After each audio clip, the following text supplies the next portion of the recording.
வணக்கம் நண்பர்களே! நம்மளோட சேனல் வீடியோ போட்டு ரொம்ப நாள் ஆயிடுச்சுங்க. அது மட்டும் இல்லைங்க, நம்மளோட பண்ணையில சிக்ஸ் இறக்குமே ரொம்ப நாள் இருக்குங்க. கிட்டத்தட்ட 1 டூ 1 1/2 மாசம் பக்கம் இருக்குங்க. இப்ப நம்ம சிக்ஸ் இறக்கியாச்சுங்க. இந்த சிக்ஸ் லேட் ஆனதுக்கு காரணம் இருக்கு. அது மட்டும் இல்லாம நம்மளுக்கு தொடர்ந்து 1 டூ 2 பேட்ச் இல்லைங்க, 4 பேட்ச் நம்மளுக்கு ரிசல்ட்டே இல்ல. அதாவது பார்த்தீங்கன்னா, நம்மளுக்கு மார்ட்டாலிட்டியோட பெர்சன்டேஜ் அதிக அளவுல போயிடுச்சுங்க. சம்மருக்கு முன்னாடி ஒரு பேட்ச் கோழி இறக்கிட்டு, சம்மர் டைம்ல ஃப்ரீயா விட்டுறலான்னு சொல்லி பிளான் பண்ணுங்க பண்ணைய.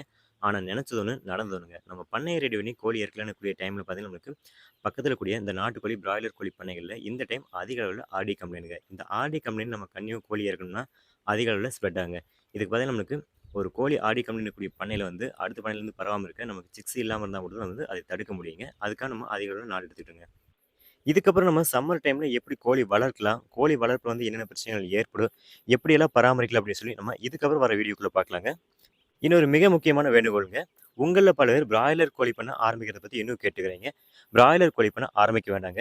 ஏன்னா முந்தைய காலகட்டங்கள்ல பிராய்லர் கோழி பண்ண கம்மியாவும், அதோட விலைவாசிகள் குறைவா இருந்ததுனால ப்ராஃபிட் இருந்துச்சுங்க. இப்போ கோழிப்பண்ணை அதிகமானதுனாலயும், விலை உயர்வுனாலயும், கோழியோட விலைகள் வந்து ஏற்றி தராதனாலயும் நம்மளுக்கு வந்து அதிக அளவு நஷ்டம் ஏற்படுதுங்க. இத புரிஞ்சுக்கிட்டு நீங்களும் ஆரம்பிக்காம இருக்கிறது நல்லதுங்க.